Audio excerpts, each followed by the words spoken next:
Hello, hello. Welcome to Turkey Week, the Flurry Sports Podcast edition. It's Thanksgiving week, holiday week. I feel like it crept up on us. It might be the daylight savings time that's really throwing me off. I'm still a little beefing about that, but I'm Zach Bruner. Jake Osmond is here with me. Saw you this weekend. Good to see you. I feel like we've really rekindled the chemistry that really the show needed this past weekend. Jake, how you doing? We're doing great. It was a good run-in. I think we found one of the best seltzers I've ever had. That Insane. peach, that pear pie. We never would have seen that coming. Pear. No. Secret doesn't taste a goddamn thing like pear. That was an apple pie drink if I've ever had one, but a pear pie.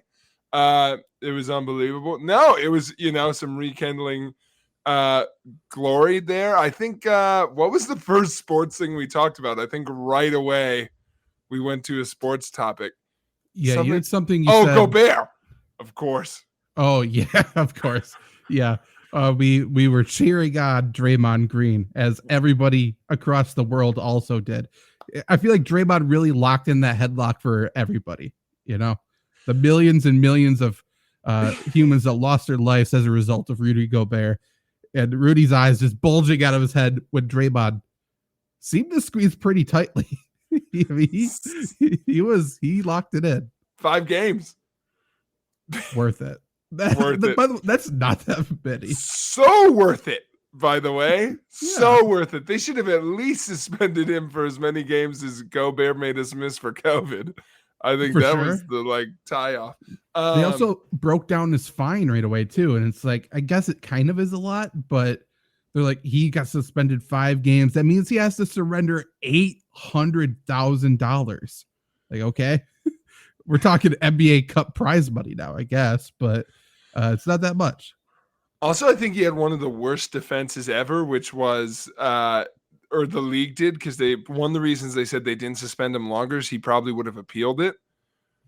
Cool. It's like how suspensions work. That's part of that's why you suspend him longer, so he misses more time. I didn't want to punish him too hard because he wouldn't have liked it. Yeah.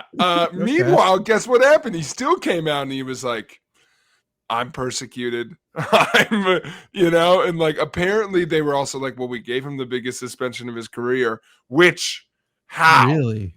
This is the longest suspension of his career, 5 games. Well, most of his previous suspensions were near playoff time, so they were just all very short term. I love that for Draymond. I mean, well, okay, now that we've my favorite NBA thing, revisiting 2016. So come with, it's like my favorite thing to do. So come with me, everyone. Now that we're all past it, I get it. We're all rooting against LeBron. Got it. Now that we're all past it, how was that a 1-game suspension? I mean, meaningful game, Jake. I guess so. He's stone cold to them. Yeah, I mean, we need to punish him, but we shouldn't punish ourselves in the process. Who's your favorite dirty player who can't control his own body? Is it Draymond Green or Mac Jones? I mean, Mac Jones seems a little premeditated, everything he does. Yeah. Draymond's feet are like heat seekers. I don't know. Rasheed Wallace had zero control of his arms. Every time he complained about a call, which was every trip down the floor, he hit somebody because he's like, oh, and then he hit a ref, or he does this. Carlos Boozer, same thing. He notably may have punched a ref. I'm not sure. Debatable, allegedly. Allegedly, it's the greatest video. That and the time the NBA ref pulled a hammy running down the corner are my 2 favorite sports videos of all time. So, sniper got him mid-run. Down he went. Also, by the way, I think one of my favorite wrestling spots all time happened this weekend. Really? Okay. Run past it. AEW had their latest pay-per-view, and in a blood feud, Zach, Hangman Page, Swerve Strickland, 2 of my favorites right now in that company, had a match that was so heated. It included, by the way, love a wrestling breaking and entering spot. For non-wrestling fans, that may sound weird, but feud's heated when someone breaks into someone's family home. Yeah. And Swerve during this feud broke into Hangman's house and left him one of his T-shirts in his baby's crib. Oh, which is that's a heel move. That's a heel move. That is a great heel move. Yeah. Hangman responded, this was a no rules barred, like hardcore match. Won the opening spots. Hangman tied him up in the ropes. Love that. Can't get out. Took a stapler and was first stapling him, which great hardcore spot. 2, took a drawing that his kid made, like a child's drawing, stapled it to his forehead. Wow. Great spot. Revenge. Good. That is good. My kid showed up and it's like, is that a draw? Oh my God, it's his kid's drawing. I'm like, That's great. That's really good. That's very funny. That is good. That's old school wrestling feud, it seems like.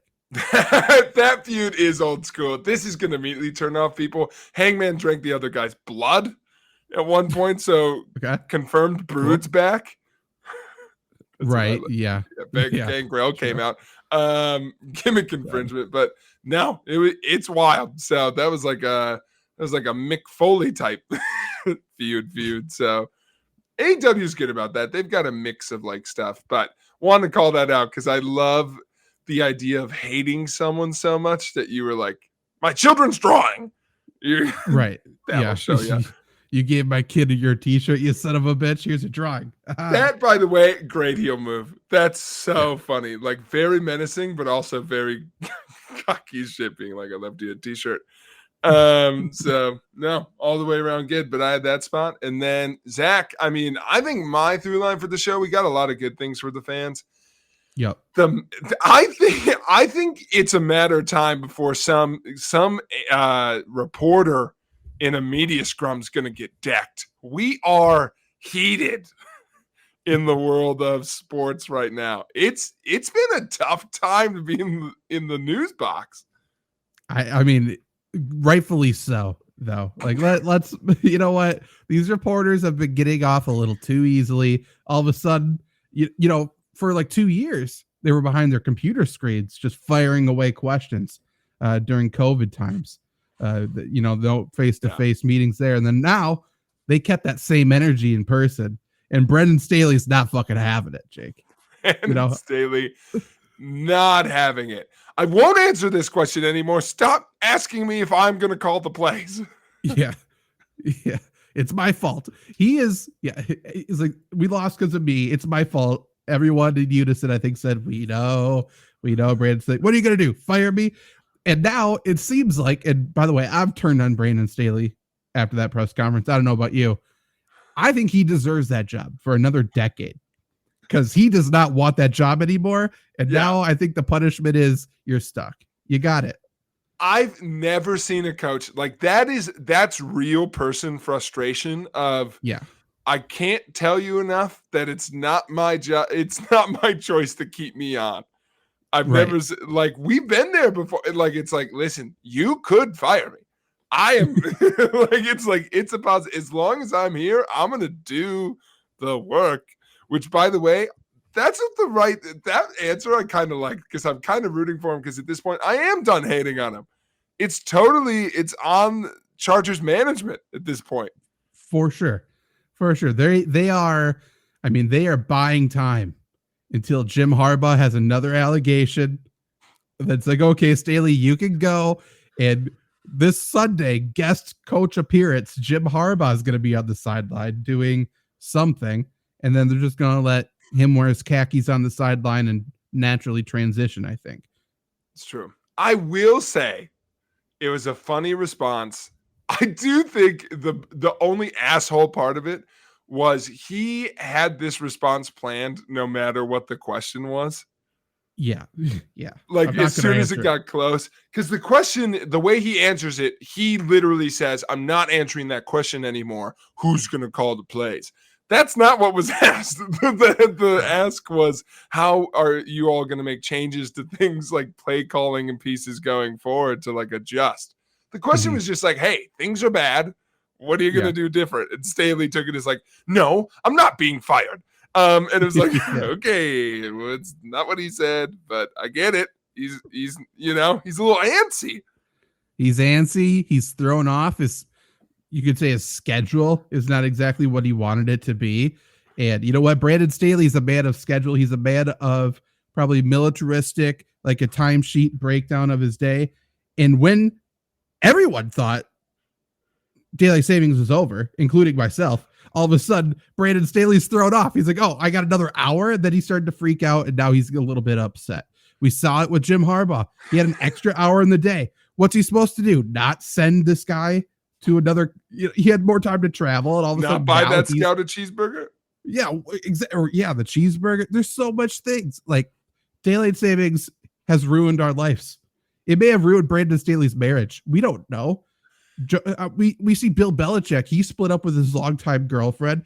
All of a sudden, he's shirtless coming out of an apartment, and now he's going to lose his job. You can't tell me that all of this is a coincidence. Like it's not okay.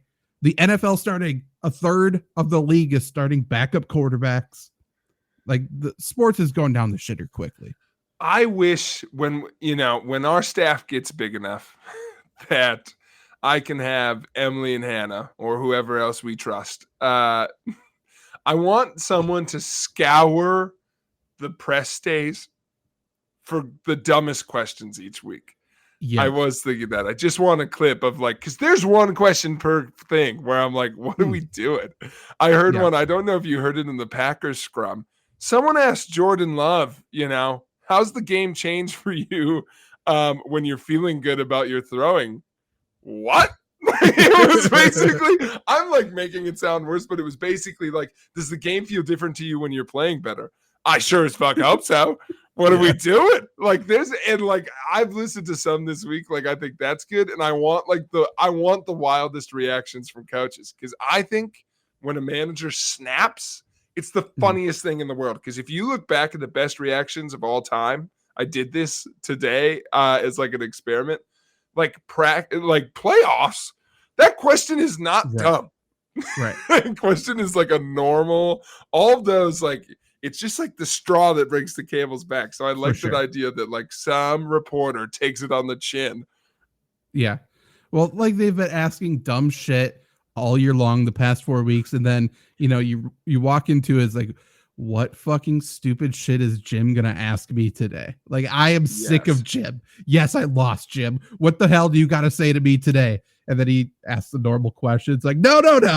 Then you get angry because he didn't give you what you want, and then you snap. But yes, I would love listeners, anything like that. If you work for Fleury Sports already, do this as well. But yeah, if you can assemble some of the best stuff, especially if you can get sound clips, if there's video specifically, I would love that every single week. I would love to have that be a segment, a 5 to 10 minute segment of just funny or stupid stuff from NFL press conferences or other sports. College football, especially, actually. I'm sure college football is going to start having a ton of them, especially now that there's been some firings and stuff like that. I know. Things are getting juicy. This is a promise, coming to you next week, a segment. You're going to give me the coaches you want me to do with right now. I will go back through their transcripts. I'm going to tell you, I want some cliched ass coaches. You can give me Campbell, Tomlin. There's some good ones. You can pick whatever coach you want, and I'm going to give you their answer to a question, and you're going to tell me what question you think they're answering. Okay. Does it have to be NFL? No, it doesn't have to be NFL. But it's just I heard the guy from the Bills this week, and not fucking kidding you, his answer was we're that kind of team. We're really good. We do things together as a team.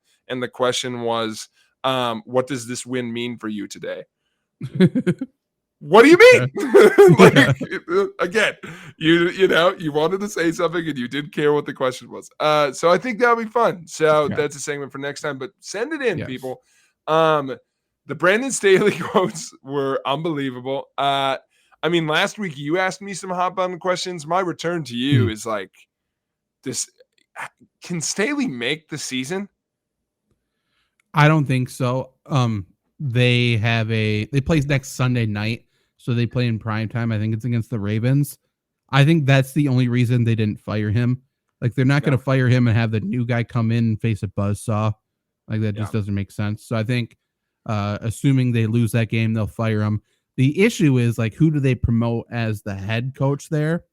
And is it going to be the offensive coordinator, Kellen? Like, is Kellen Moore going to finally get his audition as a head coach? Is that what that's going to be? Or I don't know. Anybody or will else? depend. There were some rumors for a while that they really liked Kellen Moore. So if that's the case, maybe they save him so he can truly like go for it. Not tainted by a halfway season. Right. Otherwise, like I'm just looking at their coaching staff right now. I don't know who really makes sense. They have a lot of inexperience. Obviously, that's not really a surprise given Brandon Staley's the fucking head coach here. Mm-hmm. Yeah, Derek Ansley, maybe he would get it, but probably not. I don't know. I don't think there's a good answer there, which I think is also probably the reason.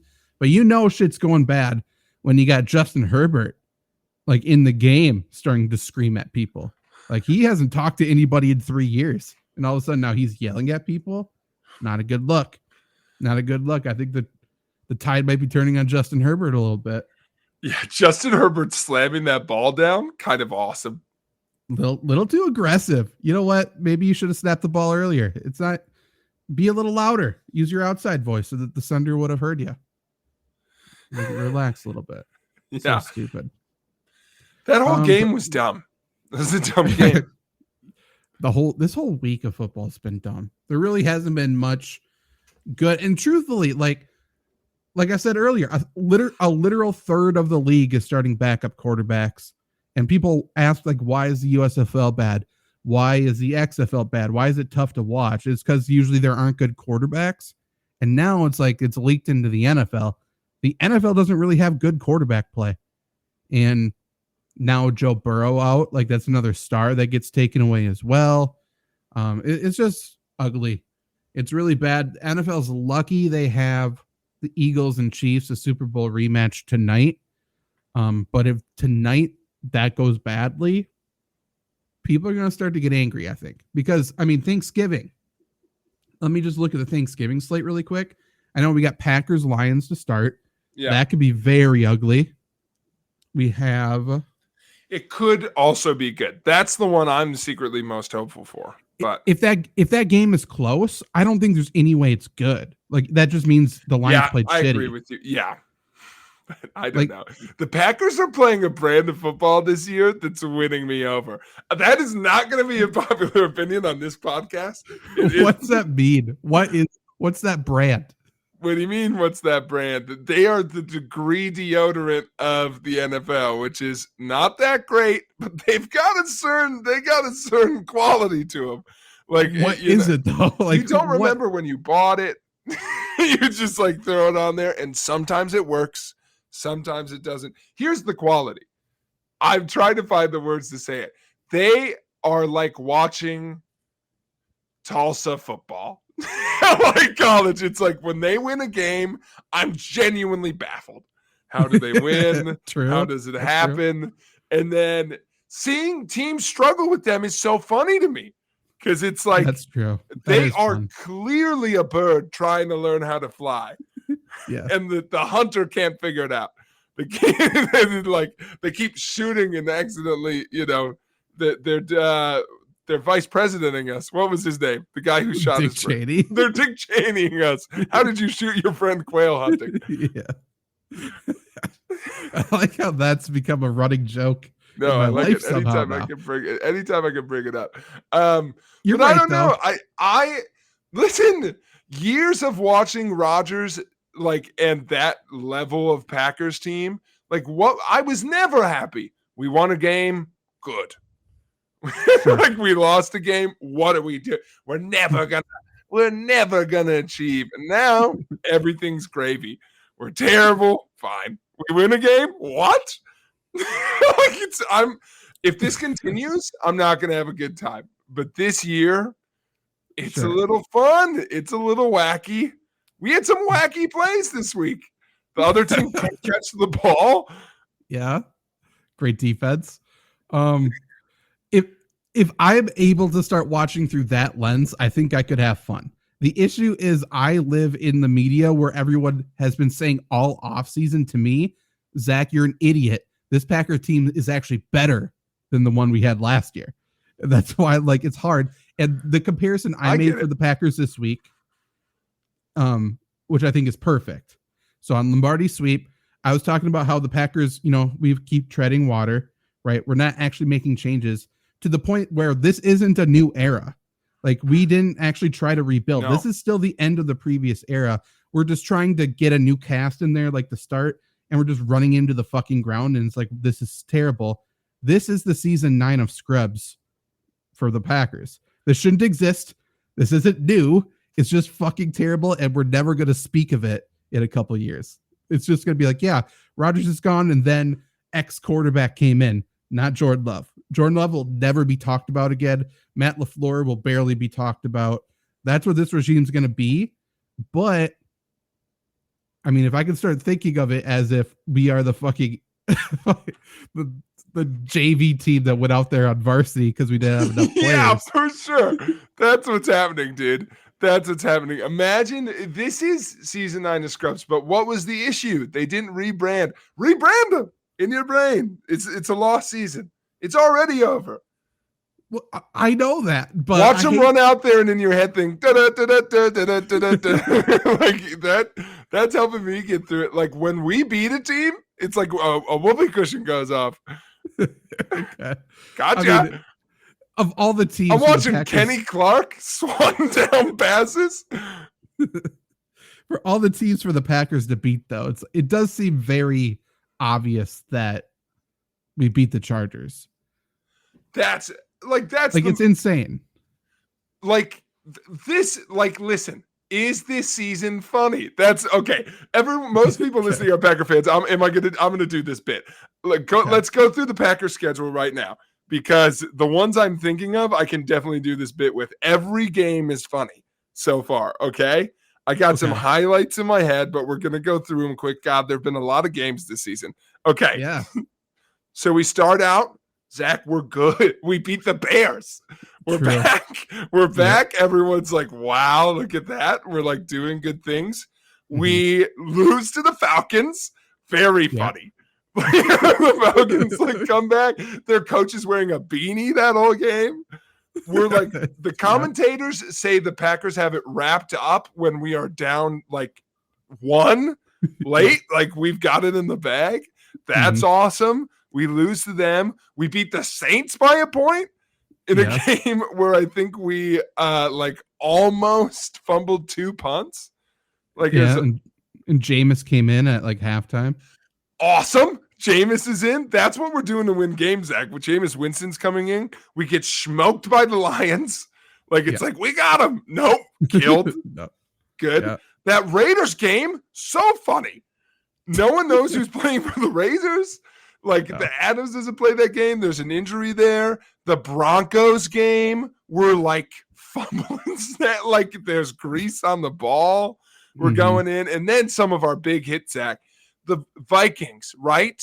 Smoke us. What a game. Just whoop us. What do we do?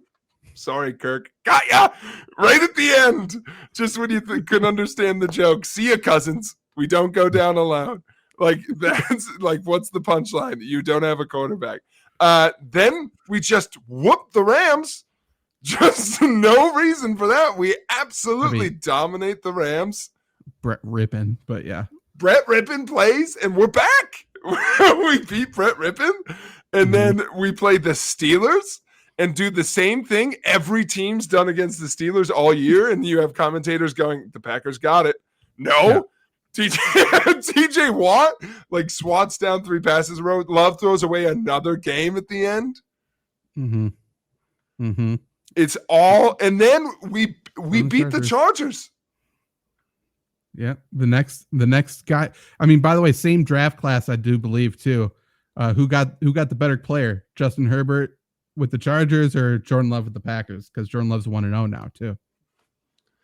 It's a question for you. But Zach, that's what you're saying. This is a wrestling brain. I'm not delivering this. I know. A bad message. This podcast isn't for anyone else. It's for you. This is my message to you, Zach. And for folks listening who have listened to us long enough. The world will tell you the Packers were supposed to be stone cold this year. You knew that was a lie. We're Eugene. And Eugene's great on the card. You need Eugene. We're out there. We're making people slip on the banana peel. We're having a fun time. So sometimes we're overbooked. We're pushed too high up the card. So what's the goal? Does Eugene make the playoffs? Like, what are we trying this to do? year? What are you talking about? No. We might. We're close. Well, that'd be funny. That'd be awesome. We're cheering for Eugene. This is where it gets wild. By the end, people wanted Eugene to win a title. That's not what should have happened.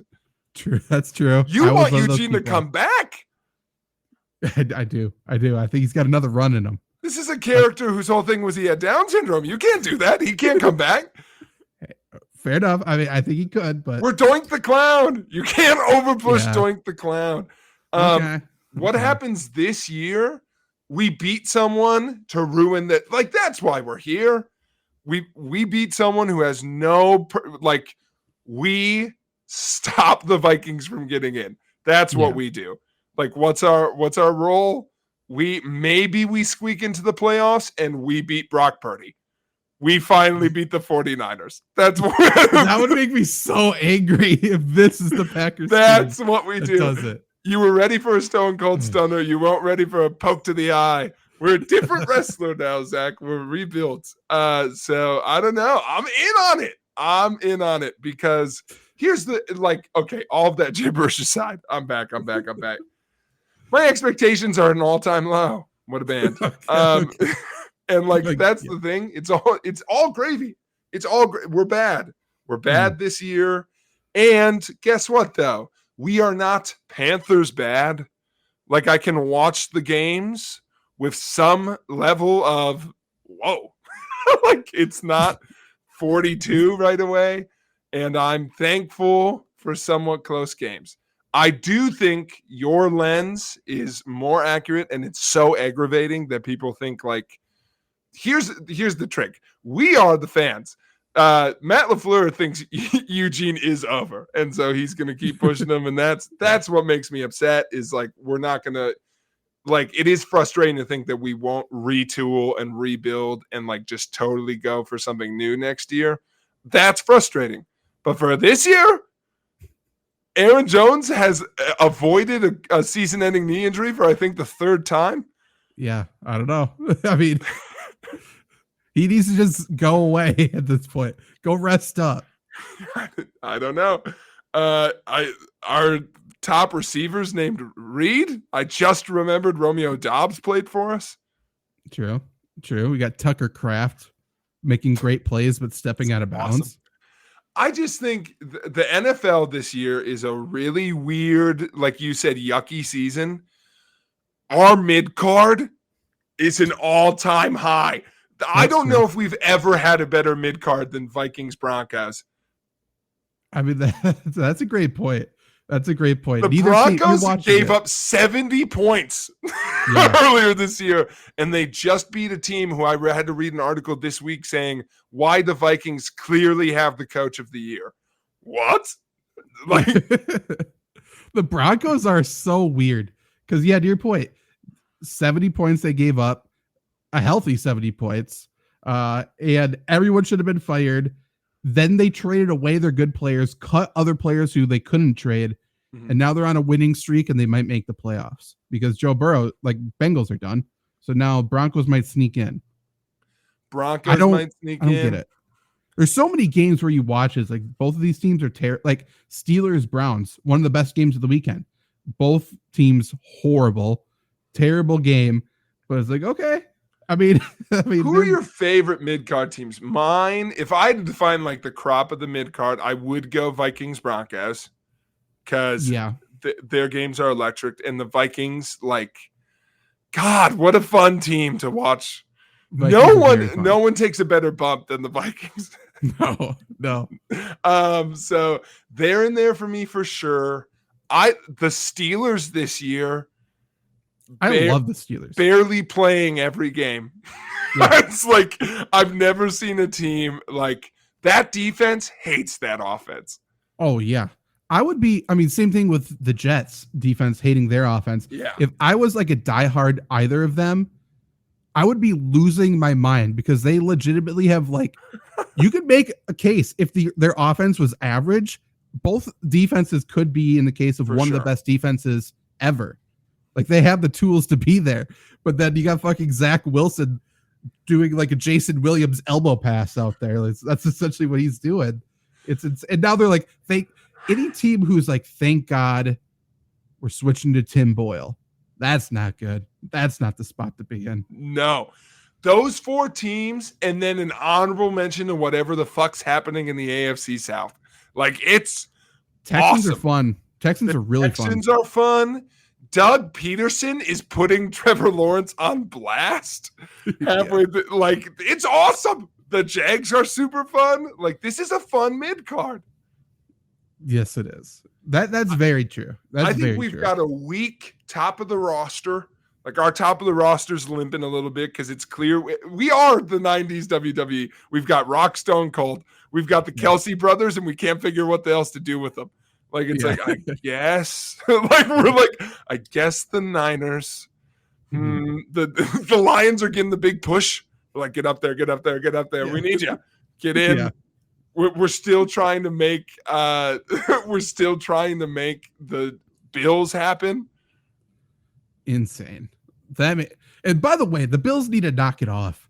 They had another player get stretchered off this week, and then they're like, see, when I saw that happen, that's the point I thought Bills are back because like that's what they need. They need a guy to go off on a stretcher, and then they beat the Jets, and then everyone else is saying they're back.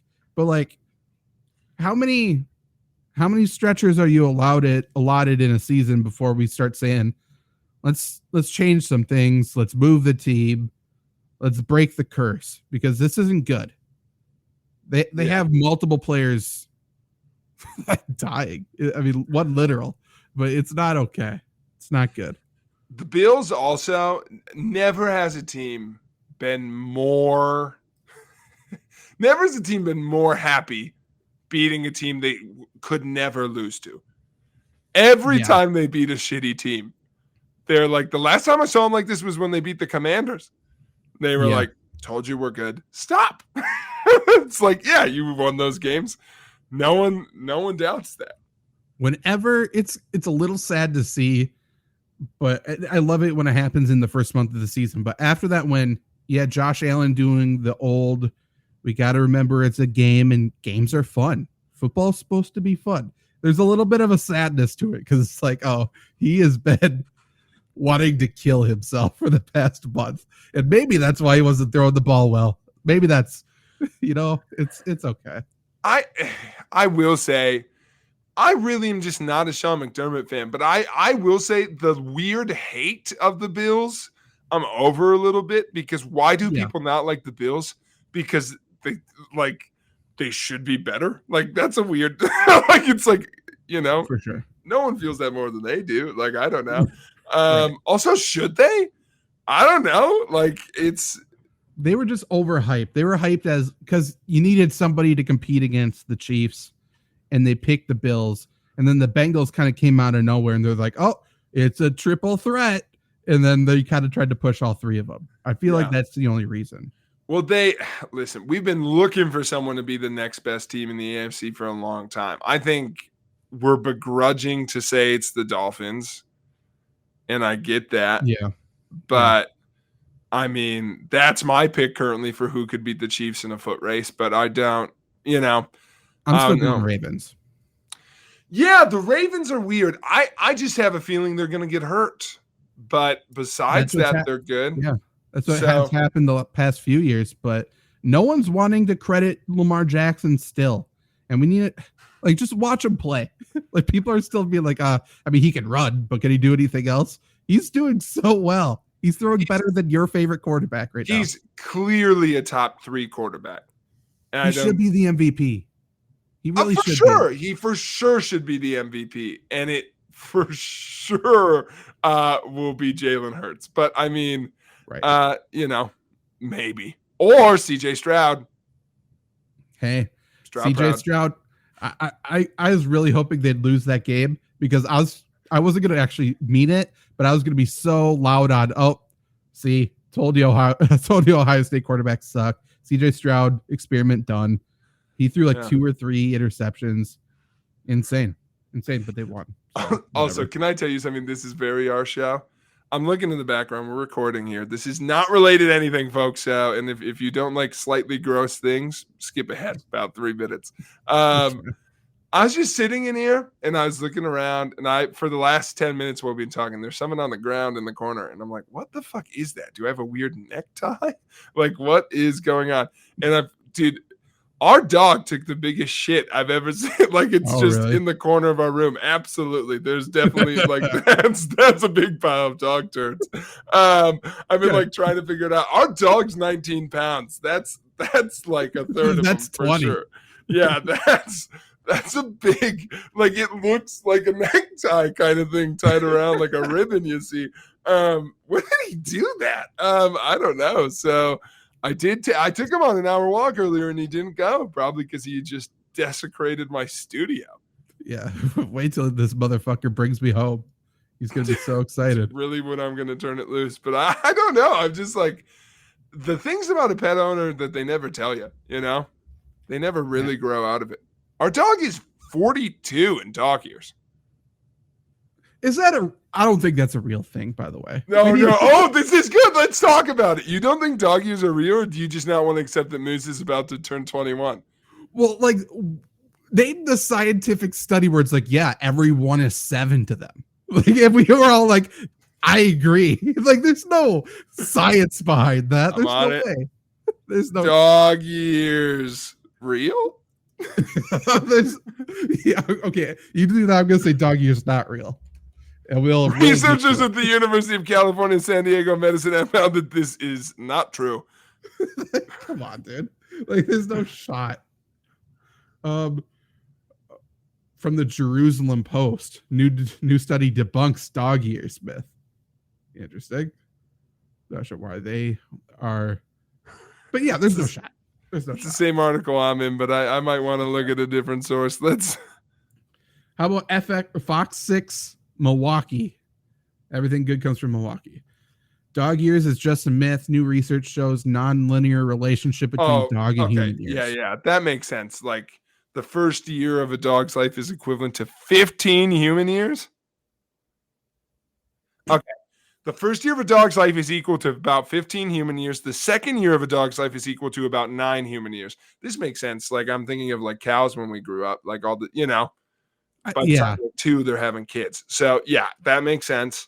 So once a dog turns 3, it's about 24. Okay. And then each additional year is about 4 or 5 human years. So Lou, let's give them 5 each. No, let's give them 4 and then 5. So it's adding 18 to 24. He's 42. It still adds up. I'm back. This is the whole. What you just did is the equivalent of the stupid motherfucking TikTok trend where it's like, if you take 2023 minus your birth year, it's the same as how old you are right now. Yeah, of course it is. That's called your age, motherfucker. Like, this is so. I still don't agree with what. How old's Moose? How old's the boy? Either 7 or 8, like 7-ish. Okay, you don't want to deal, and that's fair, dude. That's not what I'm saying. I just think people are stupid. They're just trying to like make sense out of something. That I'm with. But does it change your view of your dog if you look at him and you're like, God, you're 54? So that's what's happening. Yeah. A little bit. But also, we don't do it for any other animal. None. Why we like what how many years is a year for a fucking bird? 48? Yeah, I think so. Bumblebees live about 50 years and 15 minutes. I mean, dragonflies live 1 day. Like, every second is 3 years. I think cats are supposed to be the same. And by the way, breed of dog matters too. Like, there's so many things where it's like, there's no shot. Yeah. Trees, you just open up and count the rings. Yeah. Why haven't we tried that with a dog? Have you tried asking? Bark. How old are you? Yeah, true. That's a great point. I mean, that's a funny thing that you don't believe it. Like, why?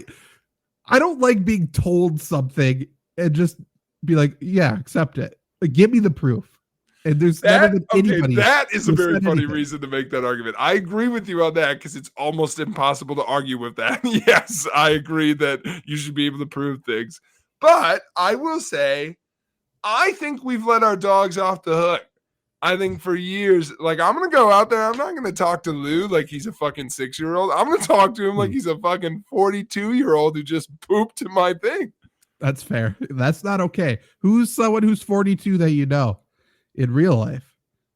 So that's a tough age for me right now. What about okay? Alfred, who appeared on the Playing Catch Up podcast, is 36. Is that close enough? Someone who's in the ballpark is our cousin Christine.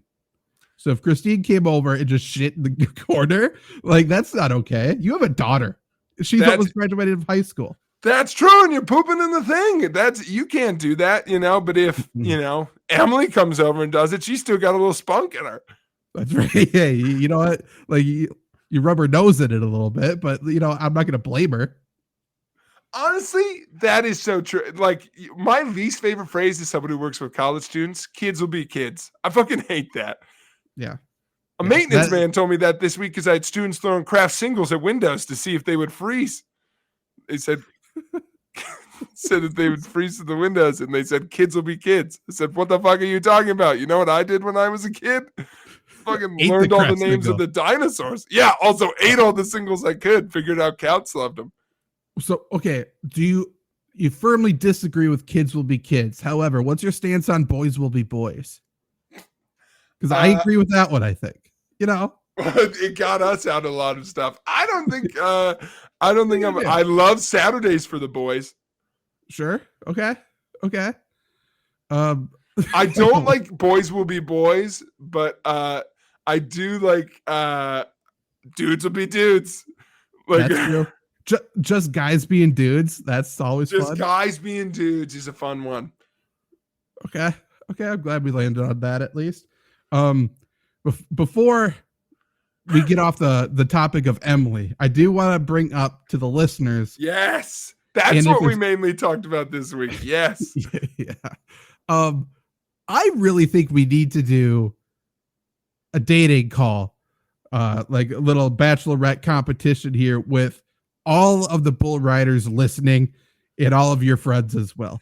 If you are an eligible bachelor and you happen to own a cowboy hat, maybe Spurs, you have at least 2 belt buckles. You would describe yourself as a little yeehaw.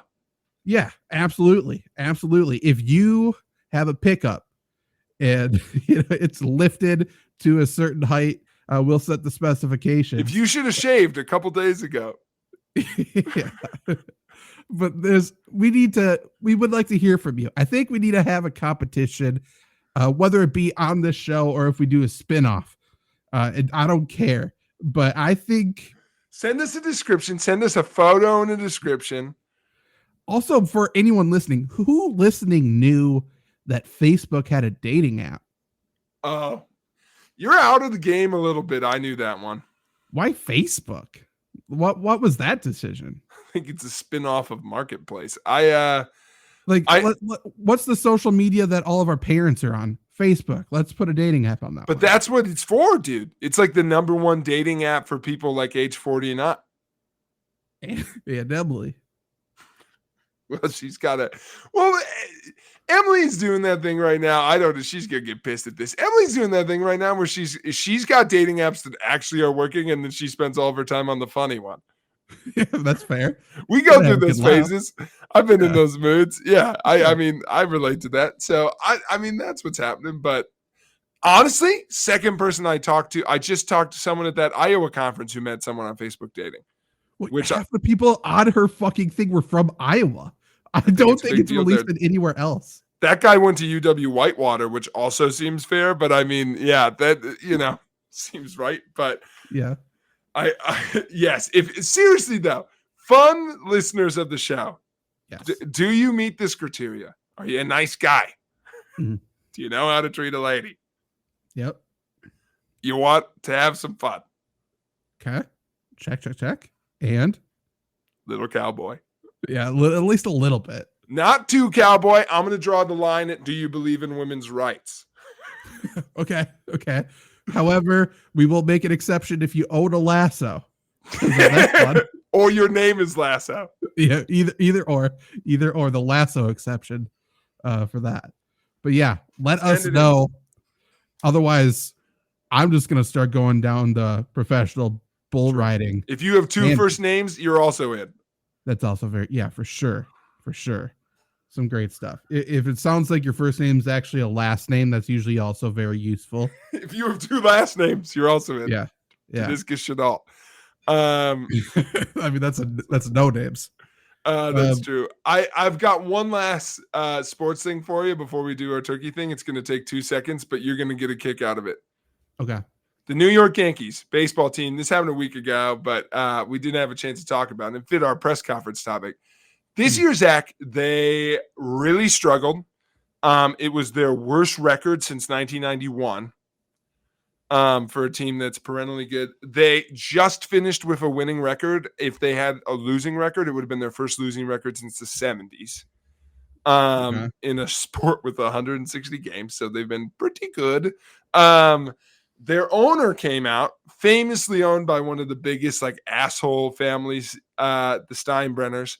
Well, it's the son now since Hal passed away. So, or since Hank passed away. And so son came out, he starts this press conference, Zach, and he's like, totally unacceptable. This is not the Yankees way. We got to get better. We have to make adjustments. We have to go. Then their GM came out. Their GM has been there since the 90s, and people have been calling for his head.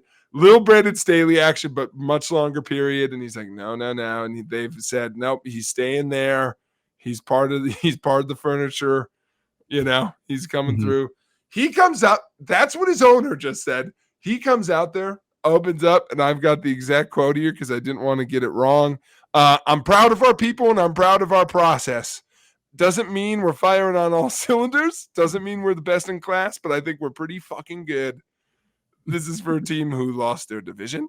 Also came out, Zach, and said some awesome things like people get on us for how much we use statistics and how we lean on statistics too much. Well, we have the smallest analytics department in the AL East. It's a weird flex. Okay. Yeah. Then he gets into an argument with a reporter, which is the real highlight of the press conference. Reporter comes out and says, this rookie, he was starting to hit at the end of the year a little bit, but hadn't hit too much. But you've already said with the numbers that you were going to stick with these guys who weren't doing good. Is there a reason you weren't going to start them no matter what? And Cashman goes, the GM's like, well, why would you say we were going to start him no matter what? He wasn't hitting. And the other guy goes, well, if he started hitting, you've already said there wasn't a spot for him. Well, if he was hitting, maybe the other guy would have been hitting. He doesn't understand hypotheticals. He was like, no. Then the other guy would have been better. Well, what if? And he's like, no, that wouldn't have happened. And it's a screaming match back and forth, and it's all semantics. Yeah. And then after stating how they don't lean on statistics, he ended that argument with saying, our statistics department showed we made the right move. Bingo. Got him. Smallest in the AL. So just so funny to me that it's that's what these things do. I don't care what the owner says. When the GM comes out, it is that's the thing. It's the owner has no one above them. So they can come out and be like, hey, we got it wrong. But the GM's got to come out there and be like, I'm fucking right, damn it. Yeah. I don't care how many people I kill to prove my point. Don't bring up any correct points. I got my point. That's true. That's funny. What's his name? Brian Cashman, which again, great name for the Yankees GM. That is true. I do need to go check that out. And another thing I think we all need to check out is the NBA in-season tournament. And we need to have a quick little update here because it was quite the week. It was the first week. We're in week 3 of the NBA in-season tournament. First week that we've had a full tournament week, 2 games. So a lot of changes in the standings, a lot of changes in the award race. We'll start though with one that stays the same, the Dikembe Award. Motherfucking Brook Lopez in 2 games has blocked 14 shots. He is not letting anybody score this year. And I absolutely love it. Now, Jake, it seems we have run into another hurdle, if you can believe it, with our statistics process. And we will have to decide how we want to go forward. I'll start with the Will Levis Award. That's the total assists. And leading in that currently is someone who's played 3 games. That is Nikola Jokic, who has 36 assists in 3 games. I think you may have already encountered the hurdle. We have tripped and fell right over it. We'll get to it further in a second. Yeah, damn. The Matthew Dellavedova Award, though, assists per game.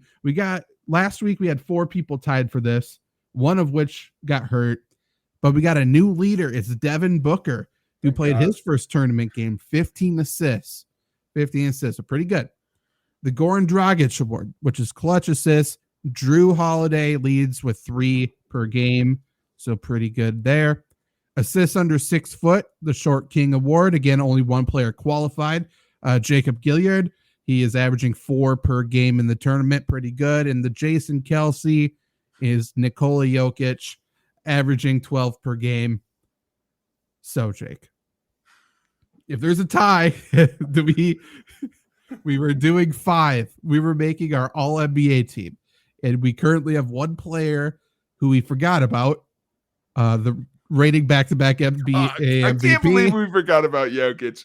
Yeah, but he is currently in for 2 of them. So do we do a tiebreaker if this happens in the future? And what is that tiebreaker? What should it be? And for which award? Because we can't do a tiebreaker for both, you know? I mean, I don't know if we need a tiebreaker. I'm going to throw it out there. We could have it like a boxing, like UFC thing. You can't, you got to pick a weight class. Okay. So you can meander, but I think if there's one award that's more specific, you keep the more specific one and we move down the list. Okay. When we get closer to the World Cup, I'll reach out to Nikola Jokic's brothers, who seem pretty active in defending him, and we will see. He'll have to pick one. You can't have both. We'll see what happens. And the overall winner currently in the lead, so most total free throws, is also the Nuggets.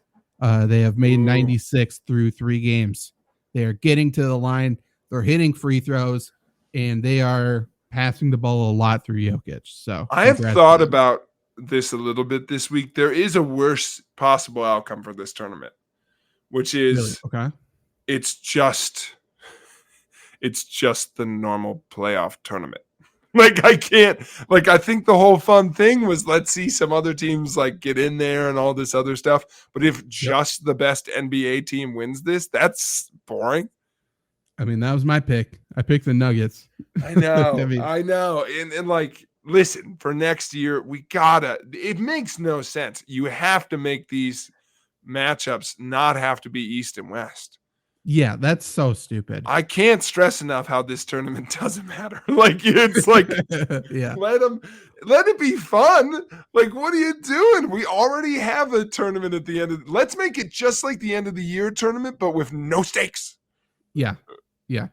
Truthfully, every decision in planning this, they made the wrong decision. They made the wrong choice in every step of the way. And there's something beautiful about that, but it's also not good. It's not like 20 wrongs makes a right in this situation, but through all the odds, Jake, I mean, you've said it. I've said it. A lot of people have said it. It's been fun basketball. I don't know how. It doesn't make sense. It's been really fun. We don't need much to care about basketball. It's the most exciting game.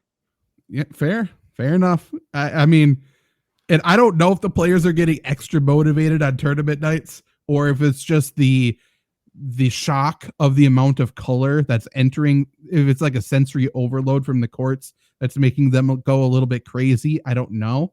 But it's been fun. I feel like they've turned it up a little bit, and we'll see what happens. But the Nuggets are certainly the best team. I don't think that's even a topic of discussion at this point. Yeah, I mean, no, they've been the best team. I think what's happening with the Warriors is interesting. My only quick thing is I think we've been so quick to put the blame on James Harden in LA.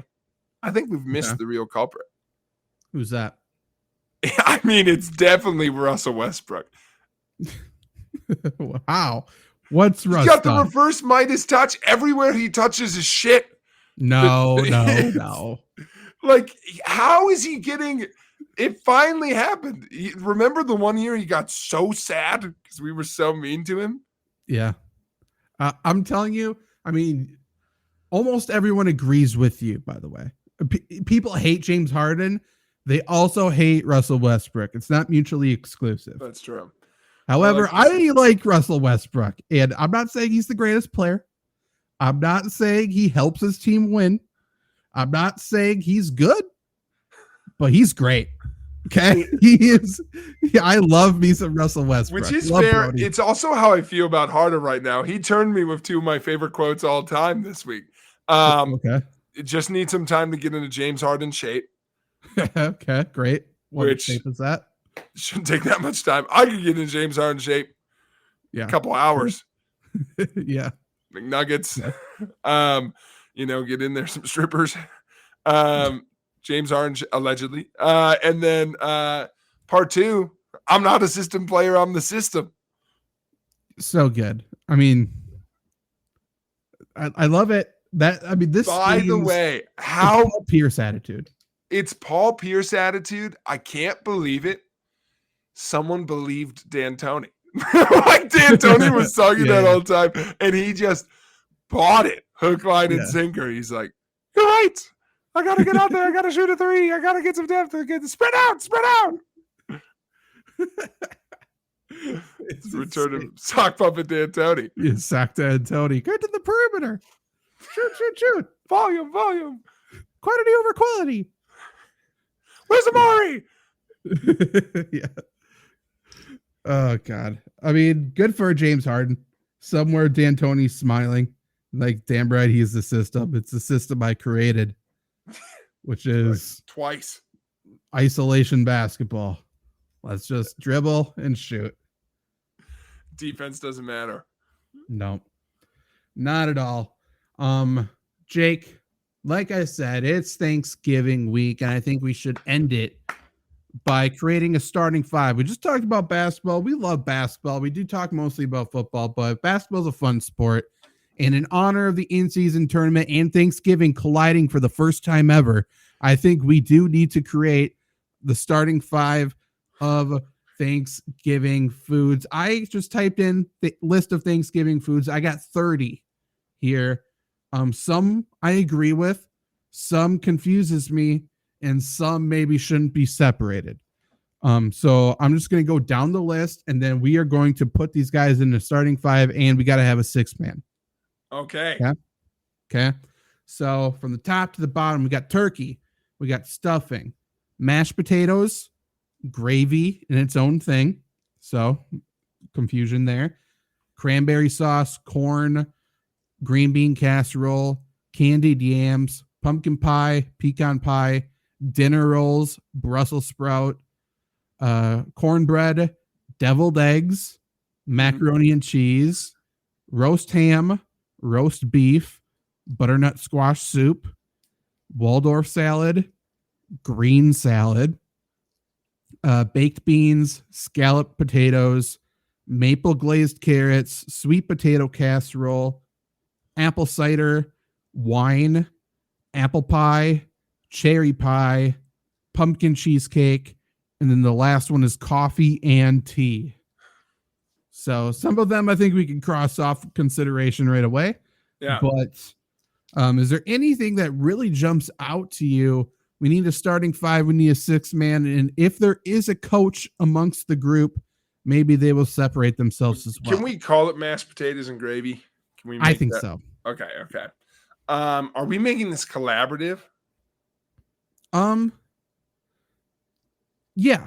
Okay. I think in the spirit of Thanksgiving, let's come together and not kill people for their land. Let's do something together here. That's true.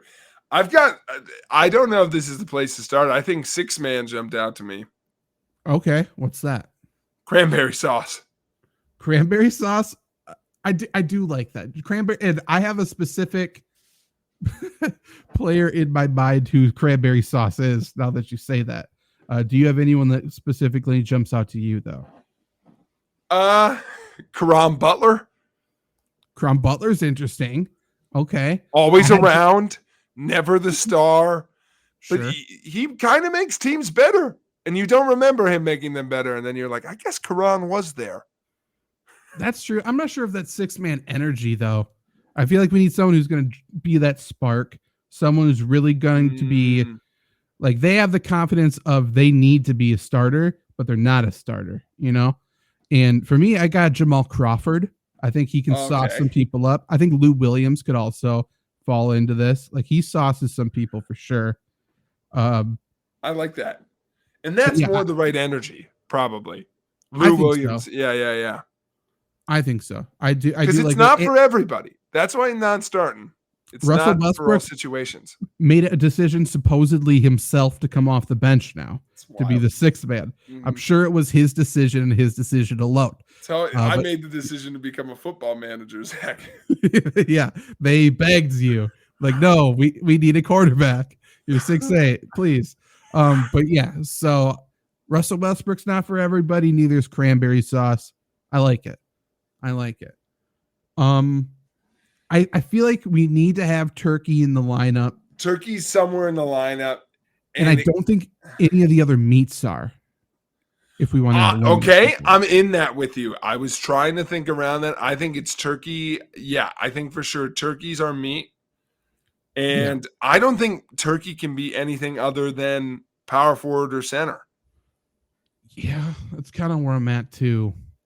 They definitely I are. mean, there's a wing pun there, but I just don't, No, see, I agree with you. I feel like mashed potatoes and gravy, that sort of wombo combo, sort of, they have different skill sets, but together they are something very great. I think that almost could be a small forward.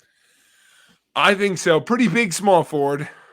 For sure. Yeah, it's definitely like a 6'9". They're beefier. Right. But they got... But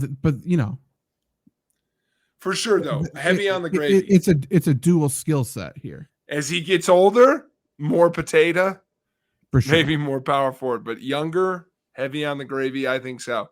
I think turkey power forward, because it's the But for us, I think we go through the power forward, right? We're a Tim Duncan for sure. I mean, turkey is always going off glass. They are always. I can't count the number of times that Turkey said the square's on there for a reason. Always is going off the backboard. I mean, let's call it like we see. Turkey is Charles Barkley. Yeah, sure. That's true. Charles Barkley is a turkey. And so, yeah, for sure. I've been thinking that this whole time. Put a headband on Turkey. Yeah. Tell me it's not Charles. Hates San Antonio women. For sure. Showed that clip to Claire for the first time this week. She's like, this is so mean and the best thing I've ever seen. I'm like, it's so those big old women. But shout out Charles. Fan of the show. Okay, I think we start with the harder ones because we've got options for center, but I think we do. Or do you want to get the easy one out and we just pick our poison for center? No. I think we need to figure out the backcourt. I think so too. Who's making it all work? Who's our floor? Okay, well, is our point guard our floor general, or do we've got to do it all point guard? I think we may be better with a floor general type. I agree. I mean, there's one. I'm trying to separate the food from the skill here, because to me, like, I could see baked beans being like a barely 6 foot headband guy who is just very stout, but it's like, I don't know. Like, I feel think, like one note guard. There's a food for me that's really missing off this list, but I don't think it's a backcourt. Like, I'm trying to think of stuffing, but I don't think. I think stuffing and mashed potatoes and gravy were vying for your small forward spot, probably. Right. I mean, stuffing could easily be a shooting guard that sort of stuffs the stat sheet, if you want to say that. Or actually, you know what? No. Stuffing is our Victor Wembanyama. Stuffing is, see, that's what I was saying. We still had a center up for grabs. Stuffing is our Wemby. Absolutely. The Admiral. Yes. Admiral Stuffing. Yeah. Oh, all the blocks. Yeah, absolutely. Oh, Stuffing is the clear center. Yeah, for sure. Blocking everybody. Yes. Yeah. That's obvious. That's very obvious. Yes. That's good. Do we really have no desserts? That's like my true. Pumpkin. I don't think pumpkin pie's in the backcourt. I don't. I mean, pumpkin pie could be a sweet pump fake. Pumpkin pie thinks they're a shooter. They need to get more rebounds. Pumpkin pie could be the coach. Pumpkin pie's a great coach. They used to have it all. Everyone's glad they're there. Pumpkin, oh my God. Who's that guy? Pumpkin pie's Larry Brown. Larry Brown's good. You know who I thought of as pumpkin pie is the old Astros manager. I don't know his name. Baker? Dusty. Absolutely. Yeah. Dusty Baker. For sure. That's great. Pumpkin pie's coach. I love that. I think, okay, with ours, okay, this is where we're really going to get into it, Zach. I've got, I think, because I'm going to say something, you're going to be like, that's not my favorite side dish. And that's where we're at right now. But for me, who's making it all work out there? Like solid, good, not the star of the show, but you can tell when they're missing. I'm going to go dinner roll / crescent roll. Oh, okay. As a point guard nominee. Mostly French. It's Tony Parker. I didn't even consider crescent roll. Pillsbury Parker. I like that. That is very true, though. I don't know. Now I just got in my mind's different, like foods that are like to us. Like, is Lefse on here? Are we gonna get a Norwegian? Yeah. Do we get a little? How do we get Vlade on the list? Yeah. I do like crescent roll. I want to specify crescent roll for point guard. Well, that's the thing. It wasn't from our initial list, but I think that deserves to be on the holiday list for sure. Yeah.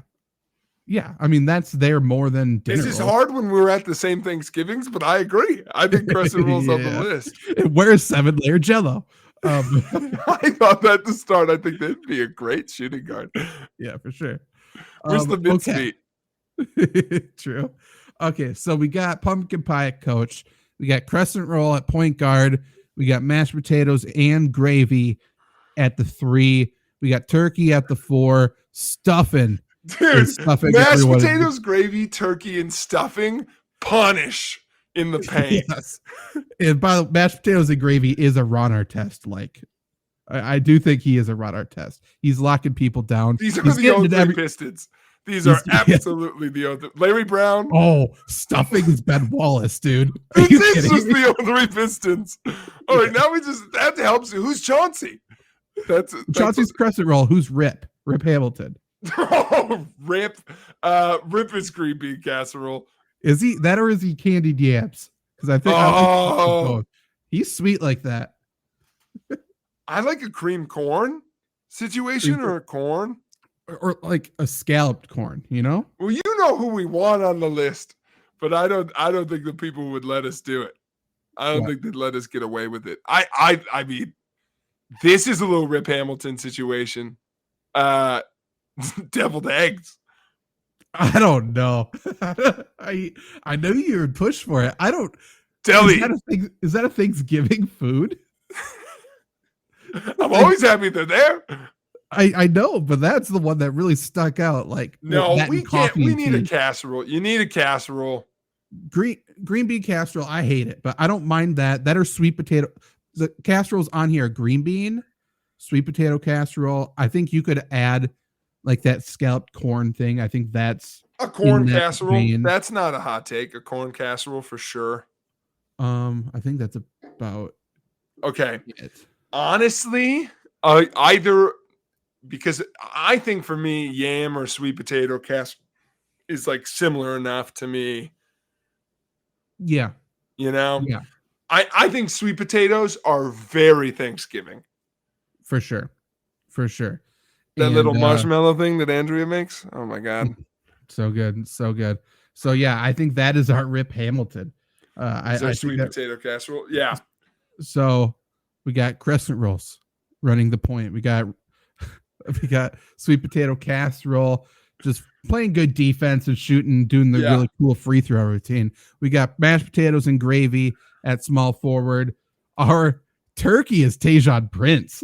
We didn't talk about that. No, I forgot about that. Oh no, Tajon was the 3. He was the 3. So mashed potatoes and gravy is Tajon, but that also kind of fits him. Yeah, he was like a 6'10". No, that's a good Tajon. Yeah, we got Rashid's our turkey. Yeah, which is right. That's correct. And then we got stuffing, aka Ben Wallace, fucking lurking in the paint. I love it. Except really what we have is Rashid. I think Rashid is mashed potatoes and gravy because in this weird world, it is the 03 Pistons, but Charles Barkley is playing power forward. He held on a couple more years. And Flip Saunders is back as Pumpkin Pie. Good old Flip. That warms my heart. Who's the sixth man on the 03 Pistons? Man, let me look. 2003 Pistons. This makes me upset that I don't know this, actually. Stats. Okay, so Mohamed Okur or Lindsey Hunter. Lindsey Hunter is my 6th man. I will say that. I think he's more. Cranberry sauce for sure, or Chucky Atkins. That guy is kind of cranberry sauce. I love me some Chucky Atkins. Yeah, I wish JJ Redick was on this team. That's what I was rooting for. But what a bench. We had Darko Milicic. Talk about cranberry sauce. Yeah, we got Mike James. What a bench. I love Mike James. He also made his way to T-Wolves at one point, I think. So I don't think this is an exact replica of the 03 Pistons, but we're pretty damn close. And by the way, one of the greatest teams. We let Larry Brown pick the All-Star game. He just took all his guys. Oh yeah, Larry Brown was that coach, wasn't Flip. That is. Yeah, and then they fired him. Boo, Larry. Didn't do a good enough job winning that chip. No, not good enough. I mean, we could say that with Bud, Coach Bud right now too with the Bucks. Oh my God. Dude, we did it. Crescent rolls, sweet potato casserole, mashed potatoes, gravy, turkey, and stuffing that's it. That's I mean, there's a piece of me that feels this is a little this is a little Michigan State basketball. It's a little dookie for me, but a lot of Plumlees out there. Hey, I mean, we're just trying to win championships here. Sorry. We're not trying to get cute with it. We're not the Utah Jazz just adding every tall white guy and saying, hey, if we get one, that's pretty cool. And our crowd. Deviled eggs got heart. That's right. I mean, we know Deviled Eggs is on the team. It's just they don't have they're not coming first off the bench. Green bean casserole's banged up. He's a little over the hill. Mm-hmm. That is true. Waldorf salad comes in when we need someone to foul. It's true. Good hack a sec. My other 6-man nominee was going to be apple cider, but to me, I think that's more of a Christmas drink. Or Halloween. It's just not Thanksgiving. Halloween. Yeah. Usually it's gone by Thanksgiving. I mean, there is only one Christmas drink. Which one? You know what it is. Tom and Jerry. Specifically our Tom and Jerry. I told Claire, our partner, it's going to be her first one this year, and I was like, buckle up. Have another drink handy. Lindsay already has been told to refuse it by multiple people. Like, just say no. Coward. No. Even Dan is being like, do not be a hero here. There is no heroes. Dan's telling you to turn down an alcoholic beverage. You do it. Okay. Bloody Dan doesn't throw words around lightly. Bloody Dan saving room for his 6th deviled egg. True.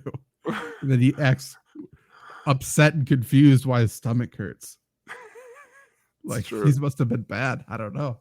I know. Well, Zach, we end the show. Do you have any grievances for the people?